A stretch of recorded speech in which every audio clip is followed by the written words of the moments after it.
கனடாவின் கட்டிடம் காளைகளே, அந்த காளைகளை அடக்கியாளும் சிங்கப்பெண்களே, நாங்க இல்லாம நீங்க ஜீரோ அப்படின்னு வீட்டுல சொல்லிட்டு இங்க வந்து ஆண்கள் தான் ஹீரோ அப்படின்னு நடித்து கொண்டிருக்கிற நடிகை திலகங்களே, நான் நடிப்பு பாருங்க. ஆமா, நல்லா நடிக்கிறேன். வீட்டுக்கு மட்டுமல்ல பட்டிமன்றத்துக்கும் தலை அம்மா தான் அப்படின்னு கம்பீரமாக விட்டிருக்கும் நடுவர்களே, அனைத்து தமிழ் சொந்தங்களுக்கும் எனது அன்பான வணக்கங்கள். ஐயா, நான் ஊருக்கு புதுசு. நம்ம டிசிஏ நண்பர்கள்லாம் வந்து இன்ட்ரடியூஸ் பண்ணாங்க. ஒருத்தர் சொன்னாரு, சார் நான் சேலம் செட்டில் ஆயிருக்கிறது கோயம்புத்தூர்னாரு. இன்னொருத்தர் சொன்னார், சார் நான் சென்னை செட்டில் ஆயிருக்கிறது மதுரை அப்படின்னாரு. அப்படின்னா என்ன அர்த்தம்? அவரு ஒரு சென்னை, அவங்க வாய்ப்பு ஒரு மதுரைன்னு அர்த்தம். சார் நான் என்ன கேட்கிறேன்னா, ஒரே ஒரு விஷயம், நம்ம ஊர்ல சாதிக்க முடியாதத ஒய்ஃபுள்ள அவங்க சப்போர்ட்னால சாதிச்சு சிறப்பா வாழ்றதுல என்ன தப்புன்னு கேட்கிறேன். அதை எதிரணி என்ன தனி கொடுத்துனாங்கிறாங்க, பெண்கள் தான் காரணங்கிறாங்க. அது தப்புப்பா. ஐயா, நம்ம தப்பா பேசுறாங்க. கண்டிப்பா. அப்புறம் சரண்டியா சொல்றாங்க, ஆண்கள் தான் சம்பாதிக்கிறாங்க, பணம் தான் முக்கியம் அப்படிங்கிறாங்க. நான் ஒரே ஒரு கேள்வி கேட்கிறேன். பணம் கொஞ்சம் இருந்தா கூட அந்த குணத்தாலும் அன்பாலும் ஒரு குடும்பத்தை மகிழ்வாக வைக்கிற மத்திய பெண் உண்டா இல்லையா? ஐயா, ஒரே ஒரு விஷயம் சொல்றேன்.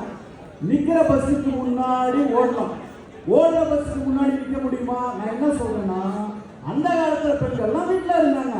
ஆனா இந்த காலத்துல பெண்கள் நமக்கு ஈக்குவலா சம்பாதிக்கிறாங்க. இல்லையா? ஓடுற பஸ் சும்மா கையை காட்டி நிறுத்தி பாருங்க, முட்டி ஏற்றி போயிட்டே இருப்பாங்க. விடுறா சும்மா விட்டுருங்க. ஐயா, நான் ஒண்ணே சொல்றேன்.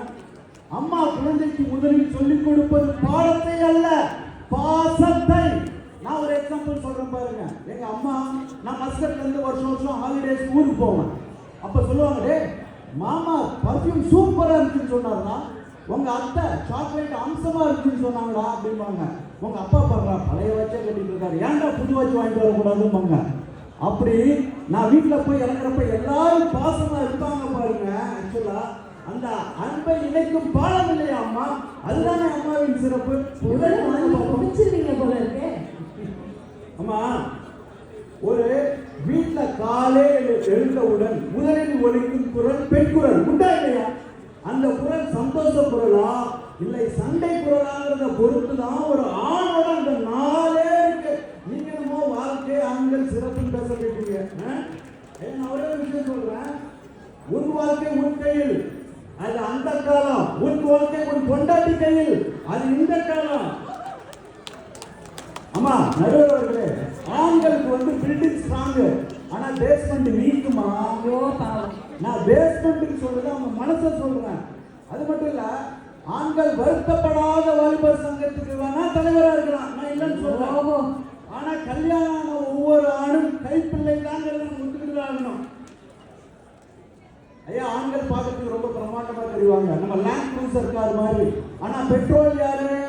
ஒய்ஃப். 85 டிவி மாதிரி இருப்பாங்க, ஆனா ரிமோட் யாரு? ஒய்ஃப். ஐயா, அதே ஆண்கள் மட்டும் கிடையாது, குழந்தைகள் குடும்பத்தையே கண்ட்ரோல்ல வச்சிருக்கிற ஒரு யுனிவர்சல் ரிமோட் பெண்கள். அப்படின்னா மிக ஆகாது. உங்களுக்கு நான் ஒண்ணு சொல்றேன். நீங்க 1330 குறளை படிக்கணும்னு அவசியம் கிடையாது. ஒரே ஒரு குறளை படிச்சு வாழ்ந்தீங்கன்னா உங்களோட உன்னதமான நிலையை அடையலாம்.